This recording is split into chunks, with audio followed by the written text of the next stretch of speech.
CNBC TV18 and Cisco present Digital Resilience Dialogues.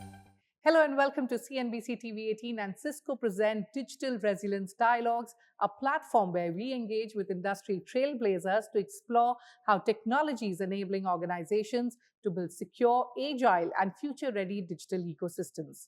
In today's conversation, we explore how airports, complex, high-stake environments are evolving into intelligent, hyper-connected ecosystems where digital resilience is key to delivering seamless passenger experiences and operational excellence. Joining us are Mr. Jeet Adani, Director at Adani Airports, who's driving the transformation of India's airport infrastructure with a focus on technology, design, and efficiency. We also have with us Ms. Daisy Chittilapilly, President of Cisco India SAARC, a trailblazer in enterprise technology and a key voice in enabling digital transformation across industries. Thank you both for being here. Let me start by asking you, Jeet, airports today are no longer transit options. They're complex tech-enabled ecosystems where safety, security, and speed and experience all converge at one point in time. And Jeet, as someone at the helm of India's largest airport network, how do you personally define digital resilience, and why has it become so central in today's aviation sector? Today, airports have gone from being a point at which you board an aircraft or get off an aircraft into a very complex ecosystem where lots of different stakeholders, agencies, operators come together. From airlines to government agencies to us as the private operators. So at the end of the day, it's a hyper-connected ecosystem. And in an ecosystem like this, technology has played a massive enabler. We've been working on things like Avio, where we've been able to disseminate information across so many stakeholders in real time, allowing them to take data-driven decisions on real-time basis. To the passenger point of view. So, you obviously have the operation side, but also the passenger side, where passengers are really looking for convenience. And the experience of travel is different from what it used to be.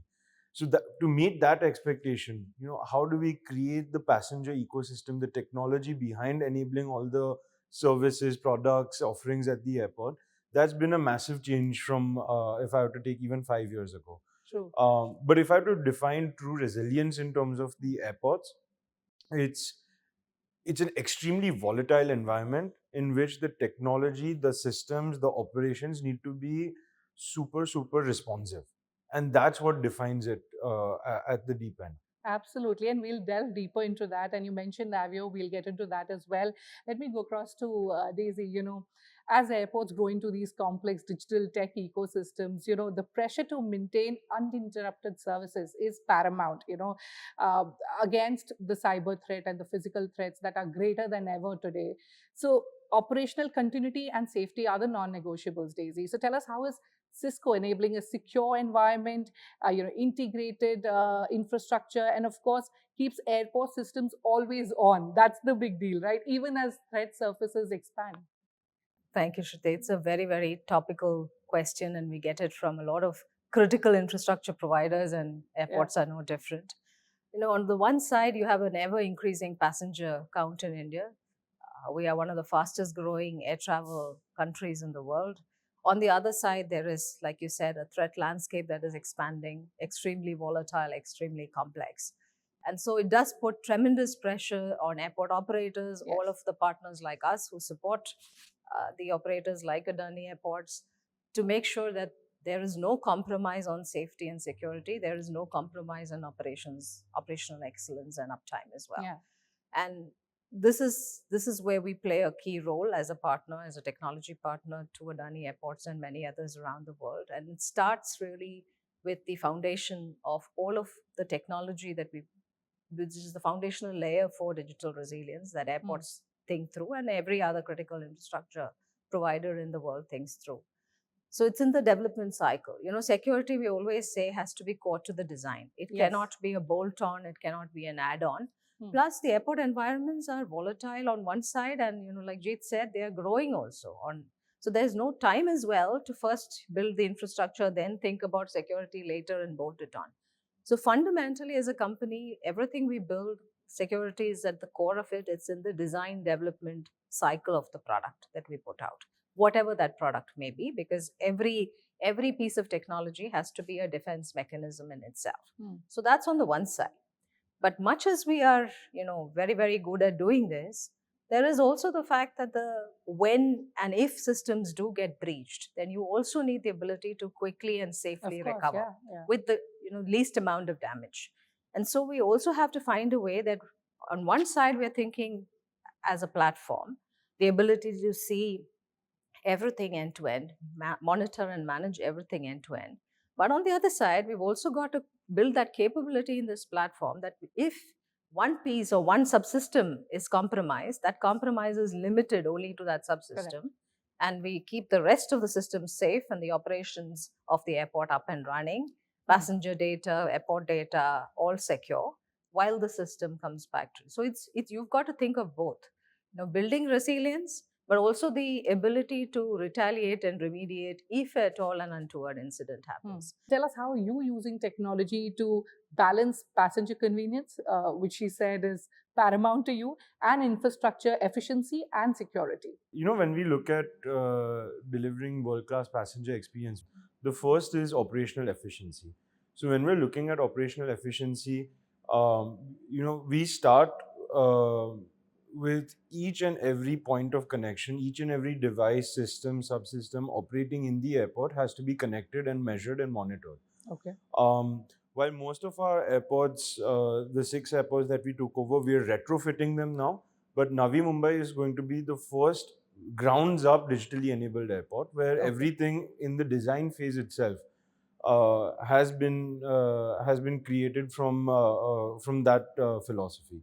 And I think the idea is that when you're able to collect all of this data, you're able to analyze and correlate where failures can happen, where are systems running inefficiently, and able to correct those in real time. And that adds to the overall efficiency in terms of operations. We have a target that by 2029 our entire platform wants to be net zero in terms of carbon emissions. I think that's a very easily achievable target. Okay. When we look at net zero, we talk about scope 1 and scope 2. Scope 1 is extremely easy because airports are not, unlike manufacturing sites, they're not, great, huge consumers of electricity or other sources of power. So that to sort of make that sustainable, make scope 1 net zero is fairly easy. When we look at scope 2 is where the real effort comes in, and that's where technology really matters a lot, because scope 2 depends with our stakeholders. So that's where, if we are able to drive operations more efficiently, where we are able to again monitor, all of our assets, what their emissions levels are, what their utilization rates are, we'll be able to cut down the emission levels significantly. And secondly, using all of that data, we can then plan how do we introduce electrification of our fleet. Yes. So, with the last 4 years of data itself, now we've taken a very strong decision that every single fleet at the airport, when it comes to the airside, has to be electric. Okay. Because the biggest, sort of pushback in this industry was that it's not possible. Yeah. So now that we've seen the data, we know it's possible, and we are confident enough that we can do it. And that's exactly where, again, technology and data analytics matters a lot.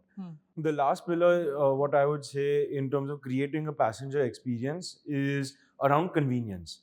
So, in our earlier question, I spoke a bit about, how do we work on the consumer side of things. Everything I've spoken about now is enterprise. Okay. If we look at consumer technology and digitization, besides the passenger processing, when it comes to accessing and interacting with the airport, today Indian airports are still, passengers going through Indian airports are still in a mindset of chaos. And our ultimate goal with whatever we do in technology is, how do we change it from sort of anxiety to excitement? Daisy, coming to you and picking up from what he just said, you've been involved in modernizing Adani Airports infrastructure, from secure passenger Wi-Fi to software-based networking. Again, if you could elaborate on what he just said, advancements, to ensure that business continues and there's increasing efficiency. So I think I talked about the software-defined platform that actually underpins all of the digital resilience work that we do on top of that. What software-defined does is the ability to program. It makes that digital infrastructure much more scalable, much more flexible, programmable, so that we can do what airport operators want to do. This essentially can then scale to support every new. It can, of course, create a number of subsystems, which is exactly what we're doing with Adani Airports. All kinds of subsystems that we wouldn't think about connecting in airports earlier. There are more things connecting than IT devices on Cisco networks than previously, than a few years ago. And airports are a great example of subsystems, more than 50, 60, 70 subsystems, and more coming that connect on this network fabric. You have to do two things with it. Yes, it has to be secure. It has to be scalable, so performance degradations cannot happen. So you've got to be able to then roll out, if it is a concessionaire wants to roll out a promotion, that has to be supported. If Adani Airports wants to look at where all of their airport assets are and how they are being utilized or not, we have to look at that.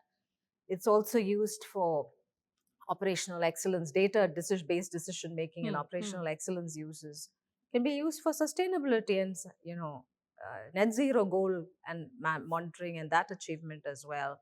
So you've got to be able to, and also non-aero revenues, which is so important, right? Non-aero revenues can, the launch of an app like Adani One sits on top of the same platform to enable non-aero revenues. Even the monitoring of where passengers are moving, where they are spending time, where they're getting choked. So even the turnaround time of aircrafts we talk because of the edge IoT devices and computer vision and all of that. But even where passengers are moving and their turnaround time from gate to gate is also something that this can be monitored using the data. Not just monitored. Then you put together better workflows to manage that passenger flow and that passenger experience. Concessionaires and how they are interacting with the airport, how their revenue streams are going. So a lot of data, network is ubiquitous, it touches everything, it has the capacity to collect a lot of data, do it securely.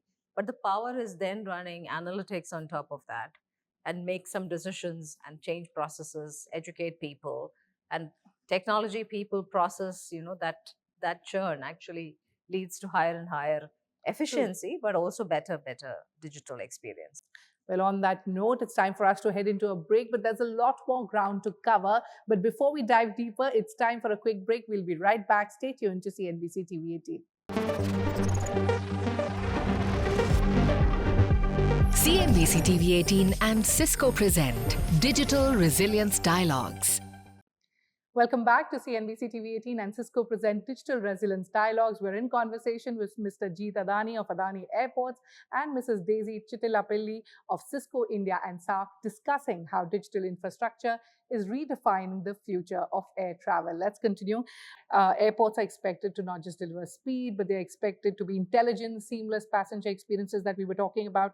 So tell us, how are you leveraging all this data analytics, all the data that she was talking about, contactless technologies and real-time information systems to elevate passenger experiences? She gave us a few examples, but tell us about your operational decision-making based on those. When we look at using data analytics, our entire analytics platform first sits on our data collection platform. So we have an enterprise data lake, which again tags and collects data, monitors from all the assets. But on top of that, one is just the assets. We've also sensorized a lot of the areas of the airport, which is extremely important. When it comes to decision making, what are the kinds of decisions are we really making? It's design decisions, operations decisions, procurement decisions. In terms of operations, when we've been able to sensorize the airport, it actively informs our design decisions because we are able to map the flows of the passengers much better. With a classic example of Ahmedabad, we've been able to sensorize the entire immigration as well as the international security check. And over 6 months, we've been able to collect data, and just by replanning how the queuing and the passenger flow works, we were able to cut down the waiting times by 50-60%. And this is extremely important because this allows us to make it more efficient without putting in any capital. Then when it comes to capital decisions, we are able to use all of this data to simulate how the passenger flow would work in a potential design. So when we're looking at the new terminal for Ahmedabad, we can actually simulate how the passengers would flow because we know the behavior of the passengers in the existing areas. Second, when it comes to operations, like I was mentioning, a lot of this has to do with real-time ability to intercept or interact with problems. If you have a problem that persists and you find out a month later, you've already lost a month of performance. Yeah. So with Avio, again, it allows us to monitor everything live and analyze things live and detect and measure problems in a real-time basis. This allows us to do our operations and maintenance in a much more efficient way. Yeah. And then the third part is how the passengers interact with airports. Like you just mentioned contactless. That's exactly what we're looking at. So how do we bring in contactless, biometrics, to be able for passengers to keep, pulling out things from their pocket, tapping, showing it here, showing it there, scanning it here. Their face is their identity. And with DigiYatra, it's so seamless now. And for us, the only goal is how do we maximize our integration with DigiYatra. We've already done that in entering the airport and the security, but then pushing it through check-in, through boarding, every single place. Your face should be your identity. And there's no reason why that can even be that can't even be extrapolated to something like payments. True. Yeah, absolutely. Like we are discussing, data and automation are profoundly shaping airport operations today. Daisy, tell us, what role is Cisco really playing in helping, Indian airports adopt AI, edge analytics and automation to create seamless and efficient experiences that we're talking about? How are you helping them adopt that? So Jeet talked about sensorization, right? And this is the Internet of Things and sensors, everything at the edge. So airport subsystems are consuming data, they're producing a lot of data, they're doing both. And our job is really to collect all of this data, to move it to the place where it needs to reside, because there is also this myth that everything needs to be moved to the center to be processed. It's impossible. At the volume and the rate at which data that's coming in, and the speed at which needs to be processed. So our job is, if it's got to be processed at the edge, process it securely at the edge, store it for whatever time, dump it. If it's got to move centrally to Avio, move it centrally to Avio. Do it in a way that we don't violate any of the privacy concerns. It's not just cyber concerns. There's also a lot of parties in this ecosystem whose data privacy concerns have to be respected by the airport operator. And therefore, that's also the role that we do in all of this. And then, like I mentioned a little bit earlier, we have engines that can correlate information from extremely different domains, both structured and unstructured data, which then becomes the backbone of insights that we provide to an airport management platform like Avio, and then makes the magic happen, I think, from there on. Jeet, coming to you, you've spoken a lot about your flagship platform, Avio. It's called the brain of the smart airport. You shared with us how it's transforming data into decisions, how that's influencing your approach to collaboration, passenger services, and sustainability. Give us some use cases of really how it's helped. So the way we've planned it is that some of the functionalities which we've already rolled out, we are seeing early successes. One of them is the real-time communications platform. Today, like I was mentioning, airports, while it might not seem like that for normal passengers, but airports really is a boiling pot of so many different stakeholders coming in together. From CISF, customs, immigration, cargo, ground handlers, airlines, airport operator, all the concessionaires. So getting them all together to talk. When we took over earlier, communication used to happen over WhatsApp or phone call. And some amount of communication was with walkie-talkies wherever it was available. So there really was nothing that allowed people to communicate in a real-time basis to a wide set of stakeholders. Then we relooked at what communication needs to happen. So going back into workflows, that who are the people looking at specific workflows throughout the airport. Today, passenger processing as a workflow has so many different stakeholders, but again, the communication wasn't happening. So by doing that, we've been able to create that communication layer very seamlessly. Then coupling that up with our digital twin platform within Avio, what we've been able to do is that, with the information that we receive from airlines, let's say if a flight 2 hours later is getting delayed and then you have a bunched up period of 1 hour where there's an excess number of flights, there's the sudden peak during the day, then we're able to communicate and plan with all the stakeholders that, look, boss, there's going to be, 20-30% extra traffic coming in through this time. Okay. Please plan better, please staff better, make sure that everything is working properly. Yeah. So that allows then the entire experience to be seamless. Otherwise, if any one of those chain breaks, the whole experience of the passenger breaks, and then ultimately it's our brand failure. Absolutely. So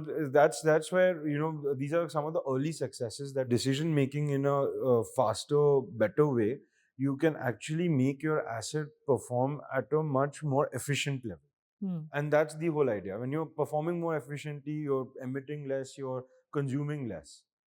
Clearly. So sustainability is a key pillar in airport modernization. Daisy, coming to you, tell us how Cisco is helping airports do just that, and how important is sustainability as a core value to Cisco?